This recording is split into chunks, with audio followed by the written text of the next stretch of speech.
전기버스 싹쓸이라. 이러다 쫄딱 망한다.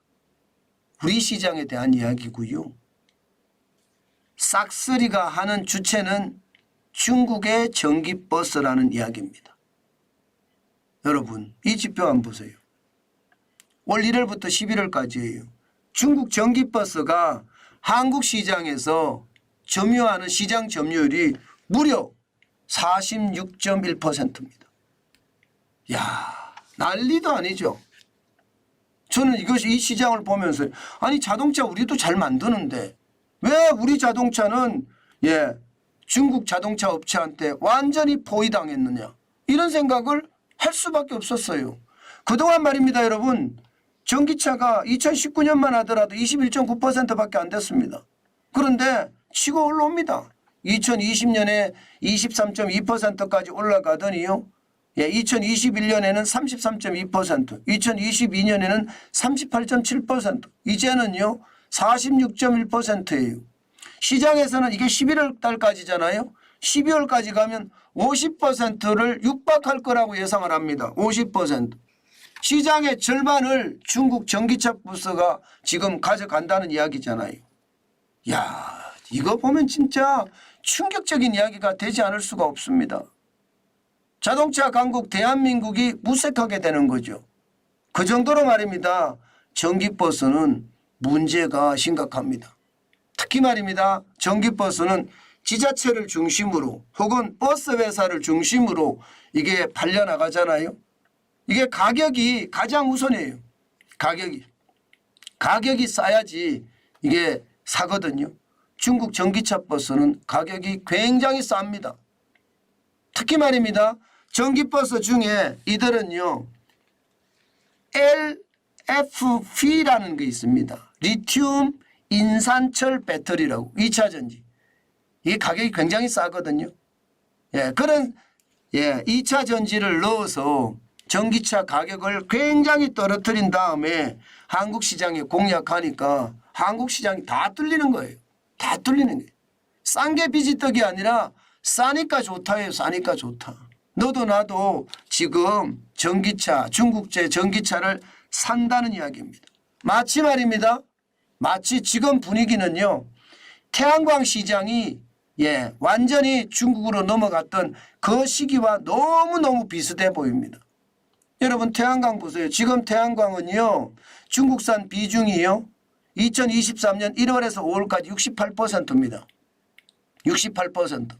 아마 2023년 올해 이제 중국산 비중이 80%까지 갈 거예요. 그러면 여러분 전국에 깔리는 태양광 발전소 이거 말입니다. 전부 중국산이라는 거잖아요.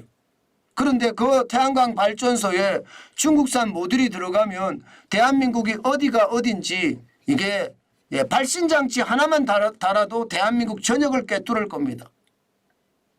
저는 이런 게 말입니다. 시장에 차고 넘친다는 거. 중국산 전기버스가 전국을 배회하면서 돌아다닌다는 자체가요. 저는 충격적으로 받아들여집니다. 미국 같은 경우는요. 항만에 이 항만 시설이 중국제가 들어오니까 야 저기에 항만에 스파이캠이 숨겨져 있는 것 아니야? 저것 때문에 오히려 미국의 위치만 노출되고 언제든 중국과 싸움을 할 경우에 불리하게 놓이는 것 아니냐 이런 이야기 때문에 이게 미국이 중국의 어떤 중국산을 거절을 했거든요. 저는 우리는 그런 이야기가 왜 안 나오나 싶어요. 중국산에 대해서 말입니다. 지금 로봇부터 시작을 해서요. 태양광은 전국에 다 깔려 있고요. 해상 풍력도 지금 난리 직전이고요. 여기에 전기버스까지 중국산이 우리 산업의 중요한 부분을 다 침투하고 있다. 이렇게 되면 여러분 우리는 다 노출이 되는 것 아닌가요? 우리는 아니 여러분 우리가 중국에서 사업할 때 중국은 우리에게 압력을 엄청나게 줘서요. 현대자동차가 망하고 삼성의 갤럭시 폰이 망했어요. 중국에서. 그리고 현대자동차나 삼성 갤럭시 폰은 전 세계적으로 영업해 지금도 1등을 유지하잖아요. 그들은 자국 산업을 보호하기 위해서 철저하게 외국 기업에 대한 규제를 했는데 우리는 도대체 뭘 하고 있는지 모르겠다. 저는 그런 생각을 할 수밖에 없습니다. 그나마 말입니다. 그나마 이게 중국산 전기버스가 많이 들어오고 그러니까 이제 걱정을 하는 거예요. 중국산 전기트럭까지 많이 들어오거든요.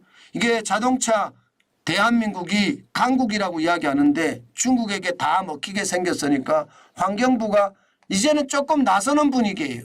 그동안은 전혀 나서지 않다가 문재인 정부 때는 아예 안 나섰고요. 지금은 조금 나서는 분위기예요. 그래서 중국산 LFP 배터리, 리튬 인산철 배터리에 대해서는 규제를 하겠다. 쉽게 말하면 생산자 재활용 책임제. 쉽게 말하면 재활용 의무를 부과하는 거죠. 그러면 가격이 비싸지겠죠. 폐기물 분담금 제도, 폐기물 처리 비용을 일부 부과한다는 거예요. 자국 산업 보호를 위한 최소한의 조치를 하겠다는 건데 저는 이것도 부족하다고 봅니다. 이 무역이라는 것은요 항상 상호주의의 원칙에 따라서 움직여야 되거든요. 저는 중국에 우리가 굳이 말입니다. 고개 숙이고 조공할 필요 없다고 봅니다. 저는 그런 일이 벌어지기 때문에 지금 중국은 그 어느 때보다 원자재를 가지고 호령하고 있고요. 원자재를 가지고 통제하려고 합니다. 차제에 원자재에 대한 독립도 이루어져야 되고요.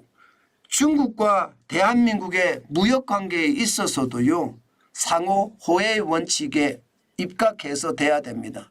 지금처럼 중국이 저렇게 대한민국 산업에 직접적으로 파고들어서 시장을 망가뜨리는 것은요. 우리 산업이 무너집니다. 중국은 더 크게 나가고요. 사실 중국 입장에서요. 지금 나갈 수 있는 곳이 그렇게 많지가 않아요. 유럽은 유럽대로 막고 있고요. 미국은 미국대로 막고 있습니다.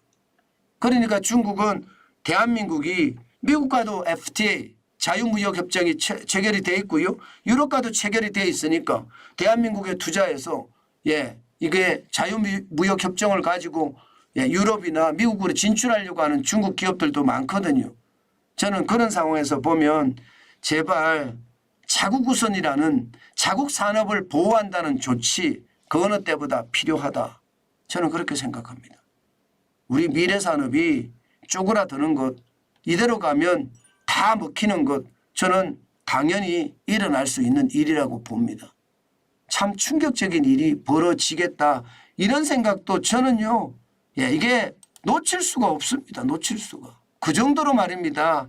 상황은 점점 열악해진다. 저는 그렇게 봅니다. 제발 대한민국 정부가 자국 산업 보호를 위한 아주 강력한 활동, 조치 필요하다고 봅니다.